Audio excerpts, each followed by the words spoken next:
welcome everyone to Diane's Kitchen. If you're new to my content, please make yourself at home because I'm your mom now. Anyways, today I'm going to show you how to make simple Sada roti. We're going to be using 4 cups of flour, but we're going to put 2 cups at a time through a sieve. Here in Trinidad, we say a sifter and we say sifting the flour, but it's really sieving the flour. So if you hear me saying sifting, it's the same thing. Anyways, sieving the flour gets rid of any lumps or anything that isn't supposed to be in the flour, and it also makes the flour easier to knead.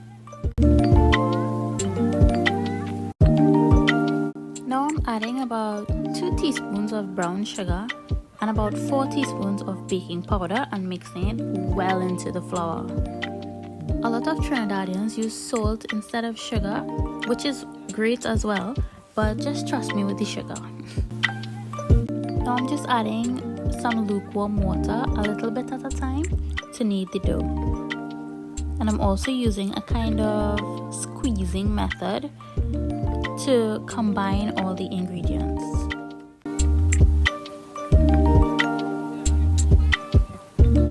Now when you combine all the ingredients, you have to knead the dough until it's firm. It shouldn't be too hard or too soft. You're gonna know when it's right. And be sure to get all the excess flour from the sides of the bowl because that's wasting if you don't get it.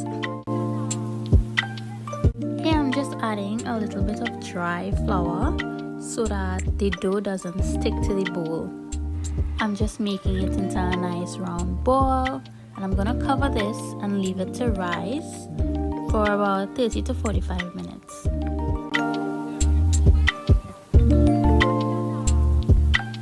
Okay, so it's been about 45 minutes and we're ready to make the sada. I'm just gonna make some smaller doughs or smaller balls of flour. We call that loyas in Trinidad. For example, we say a loya of flour. That's one of the balls. Here I'm making like about 2 or 3. And these loyas or balls of flour, we are going to be pressing or belaying, as we say, with a rolling pin. Let's put the tawa to heat up on a medium flame. If it gets too hot, it will burn your roti quickly, and if it's too low, your roti will stick to the tawa. While that's heating up, we're going to be rolling our flour out. We're going to be using a rolling pin, which is called a belna in Trinidad and Tobago. So we're going to be belaying. Belaying is the verb. We're going to be aiming for a circular roti here.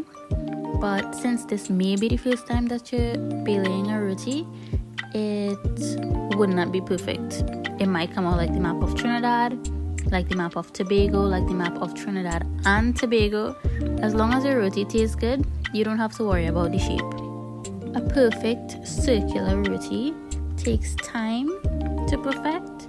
So if you can't get it on the first or the second or the third try even, don't give up and don't be too harsh on yourself. It takes time.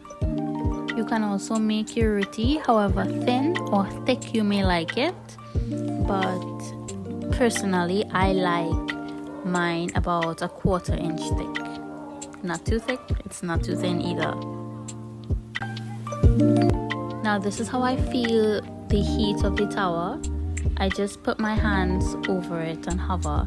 Now please do not put your hands on the tawa for more than a second. Once the tawa is ready, just slap your roti on there and don't touch it until you see some bubbles or like little air pockets. Once you see those air pockets, then you flip your roti.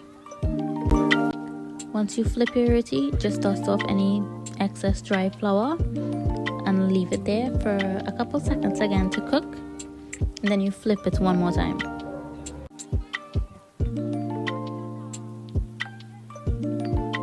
Now for the trickiest part about making a sada roti, you're going to flip again, dust off the excess flour, pull your tawa to the side to expose the flame, and cook your roti on the flame itself.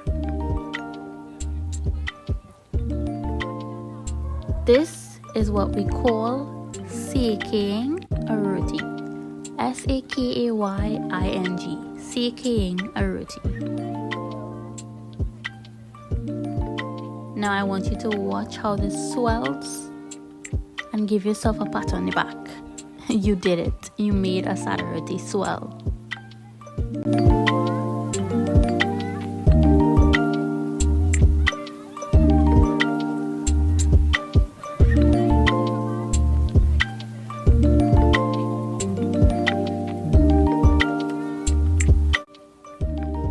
I'm just making an extra Sada roti here because my entire family loves Sada roti, so I have to make more than one.